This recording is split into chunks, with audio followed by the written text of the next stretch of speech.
नमस्कार, मेरा नाम है अनविका। बिहार का न्यूज में स्वागत है। ये वीडियो केवल सूचनात्मक उद्देश्यों के लिए है। हम दी गई जानकारी की सटीकता या वास्तविकता की गारंटी नहीं देते। कृपया इसे किसी भी प्रकार की कानूनी, स्वास्थ्य या व्यक्तिगत सलाह के रूप में न लें। हम किसी भी नुकसान के लिए जिम्मेदार नहीं होंगे। विशेष रूप से यदि वीडियो में दुर्घटना, आत्महत्या या आपराधिक गतिविधियों की जानकारी हो तो ये केवल समाचार रिपोर्ट है। कृपया इन घटनाओं को व्यक्तिगत रूप से न लें और उपयुक्त पेशेवर सहायता प्राप्त करें। अगर आप या कोई जानने वाला ऐसी स्थिति में हो तो तुरंत पुलिस से संपर्क करें। पुलिस हेल्पलाइन नंबर 100 और 112 है। आज 2 जनवरी दिन गुरुवार है। खबरों की ओर बढ़ने से पहले हेडलाइन को देख लेते हैं।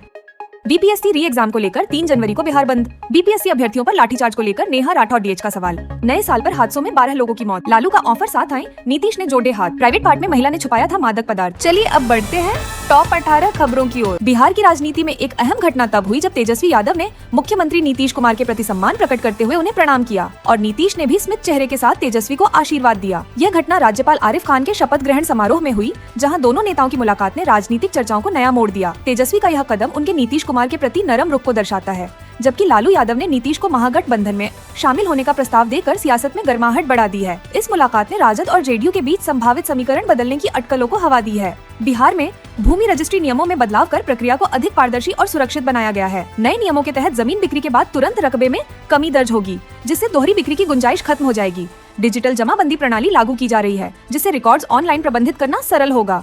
इस बदलाव से 50% आबादी, विशेषकर रियल एस्टेट और जमीन खरीदने बेचने वाले लोगों को फायदा होगा। भूमि विवादों में कमी और प्रक्रिया को तेज और पारदर्शी बनाने के उद्देश्य से ये सुधार लागू किए गए हैं। बीपीएससी री एग्जाम को लेकर 3 जनवरी को बिहार बंद का आह्वान राजद नेता पप्पू यादव ने किया है।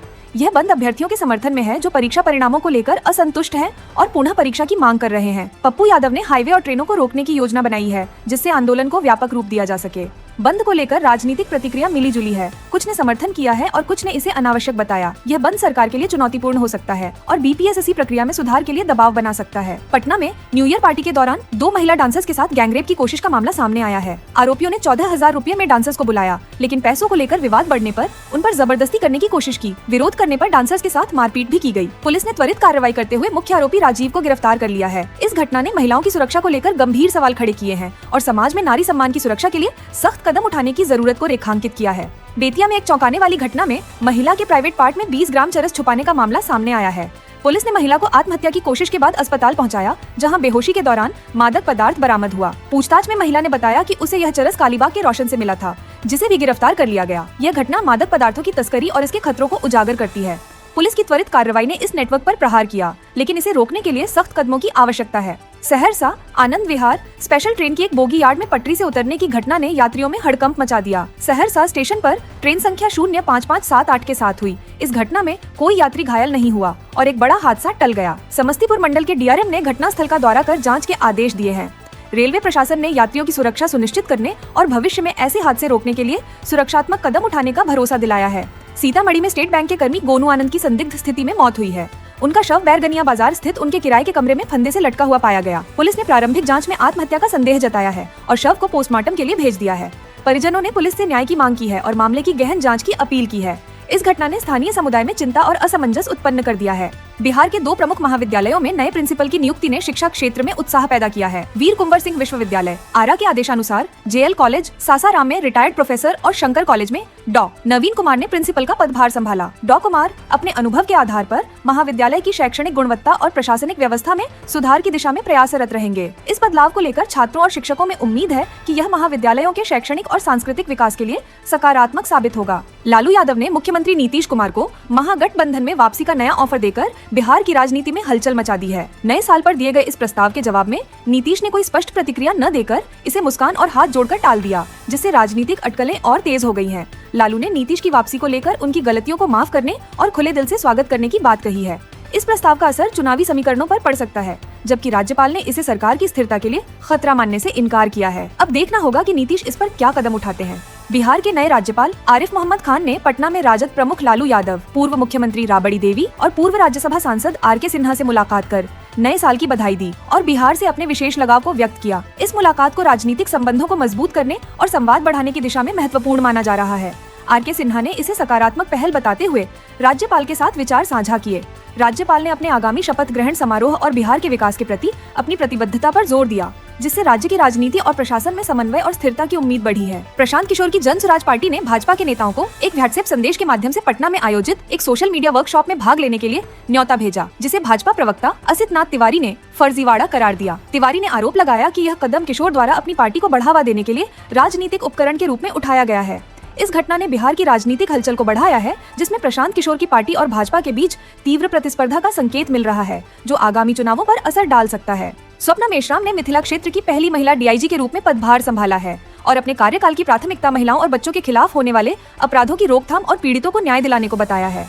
2011 बैच की आईपीएस अधिकारी स्वप्ना मेश्राम ने दहेज, घरेलू हिंसा और बाल शोषण जैसे अपराधों पर विशेष ध्यान देने की योजना बनाई है और पुलिस गश्त को मजबूत करने के साथ डायल 112 की प्रभावशीलता बढ़ाने की दिशा में काम करने का आश्वासन दिया है। उनका उद्देश्य समाज के सभी वर्गों के प्रति न्यायपूर्ण दृष्टिकोण अपनाना और महिला सशक्तिकरण के लिए जागरूकता अभियान चलाना है। एक गंभीर घटना में आरा के डायमंड इन होटल के पास एक लड़के को उसके दोस्त की बर्थडे पार्टी के दौरान गर्दन और प्राइवेट पार्ट में गोली मारी गई। यह घटना 1 जनवरी को हुई, जब मूसा नामक युवक का कुछ स्थानीय अपराधियों के साथ झगड़ा हो गया। उसके दोस्त आशीष कुमार को बुलाने पर बदमाशों ने आशीष पर हमला कर दिया, जिसमें एक गोली उसकी गर्दन और दूसरी प्राइवेट पार्ट में लगी। इस घटना के बाद अस्पताल में परिजनों और पुलिस के बीच हंगामा हुआ। पुलिस ने मामले की जांच शुरू कर दी है और आरोपियों की पहचान सीसीटीवी फुटेज से की जा रही है। बिहार में मौसम विभाग ने घोषणा की है कि शीतलहर 15 जनवरी तक जारी रहेगी, जिससे कड़ाके की ठंड और बर्फीली हवाओं के कारण जनजीवन प्रभावित हो रहा है। इस ठंड से स्वास्थ्य समस्याएं जैसे ब्रेन हेमरेज और हार्ट अटैक का खतरा बढ़ सकता है।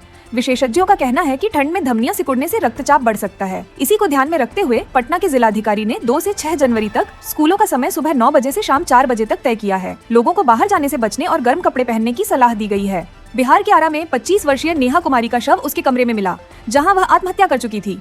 नेहा, जो हाल ही में अमीन के पद पर नियुक्त हुई थी, ने नए साल के दिन अपने परिवार से फोन पर बात की और शुभकामनाएं दी, लेकिन कुछ समय बाद उनका शव उनके कमरे में फंदे से लटका हुआ पाया गया। परिवार का कहना है कि उनकी बेटी का किसी से कोई दुश्मनी नहीं थी और मानसिक तनाव का शक जताया जा रहा है। पुलिस ने मामले की जांच शुरू कर दी है, लेकिन मोबाइल लॉक होने के कारण आत्महत्या के कारणों की जानकारी नहीं मिल पा रही है। ये घटना मानसिक स्वास्थ्य और युवा पीढ़ी की समस्याओं को लेकर समाज में चिंता बढ़ा रही है। मुजफ्फरपुर के गरीबनाथ मंदिर को दी गई 270 वर्ग फुट जमीन पर सुन्नी वक्फ बोर्ड ने दावा किया है, जिसे 2022 में नैवेद्यम प्रसाद वितरण के लिए नगर निगम ने मंदिर को दी थी।